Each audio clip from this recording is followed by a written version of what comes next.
Well, gang, I finally did it. I finally watched Beetlejuice Beetlejuice, and it's horrible. It's tragic. I did not like the CGI sandworms. I know that that's going to come to a surprise, as a surprise for a lot of people, but I didn't like the CGI sandworm. I like the old school puppet sandworm.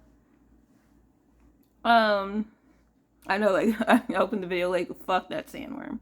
But yeah, the main thing that I didn't like is that they tried to shove a whole lot of plots into one movie that's only 2 hours. Like, we had the Dietz's family issues, Charles dying, Beetlejuice's ex-wife trying to come back to kill him, the whole thing with Rory, the whole thing with Lydia and Astrid not having a good relationship. Like, it was just too much. It was like, if that movie could have just focused on one or two things like the previous movie did, it would have been great, because they actually would have had fully fleshed out characters and been able to commit to a plot. But instead, they tried to shove all this shit into 2 hours, and it did not work. And I talked to some other people, and one person said that it would have been better if they had just done a whole new cast. Like, I kind of agree with that. I would have liked to see some of the same people come back. I think I would have enjoyed it better had it been some of the same people from the previous movie, but the story takes place around a different set of people rather than a continuation of the previous story. Especially since they didn't recast Jeffrey Duncan Jones, which, like, I'm not here to argue on Tim Burton's decision about that.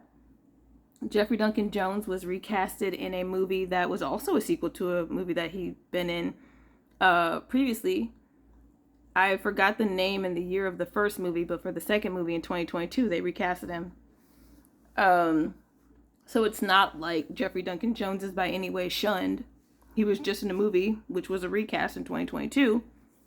And I totally respect Tim Burton's decision to not recast him.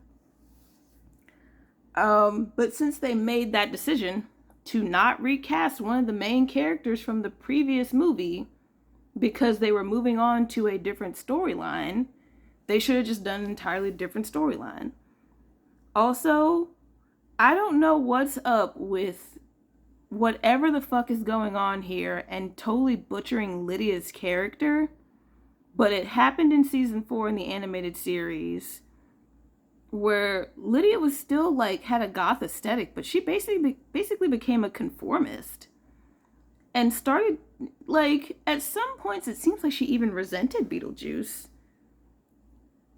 And Beetlejuice also made some pretty dark changes himself. He definitely became more greedy, and they actually started talking about capitalism and poverty a little bit.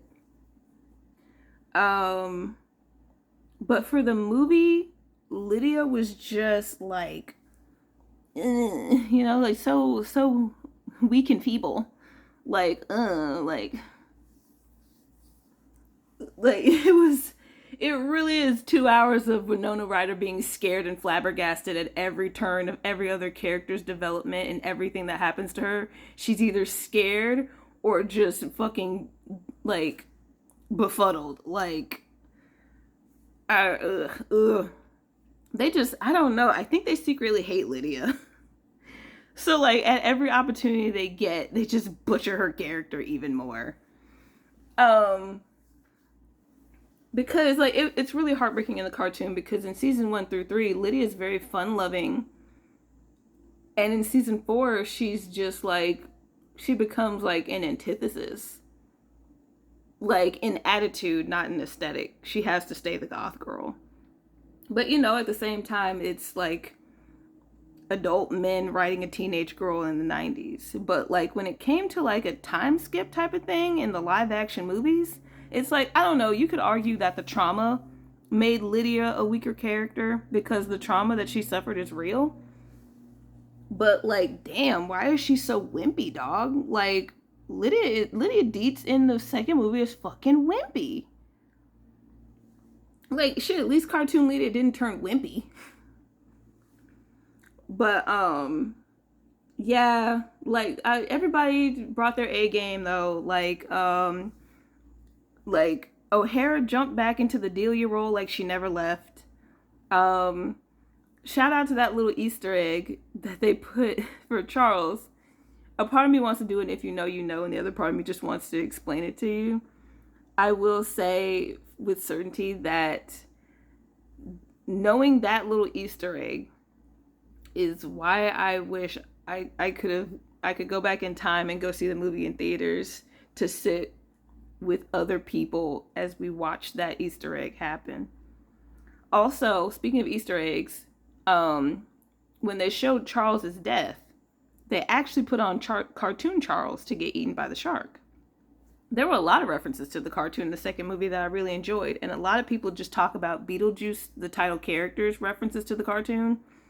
But Astrid opening up with a thing about climate change is arguably a cartoon reference, because I think it's season 2 where the spooky tree, where they talk about greenhouse gases in the cartoon.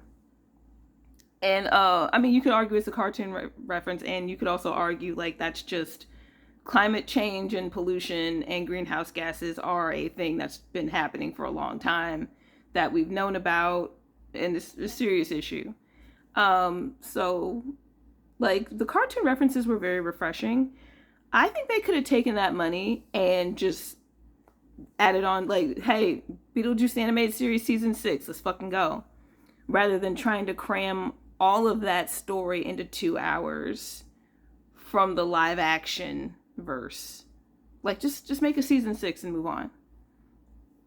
And it's been a year. There's a year gap between maybe not a full year gap, but between the movie and the cartoon. They took like 1988, 1989. I was hoping a cartoon would come out by now, since 2024, 2025, but I don't know if they're going to do a cartoon, fam. Even though they definitely fucking should. And I opened up very hyperbolically. It's not the most terrible thing that's ever hit the screen, but it's a huge disappointment to the continuation of the franchise. And if they do decide to do a Beetlejuice, it should definitely be a whole new cast.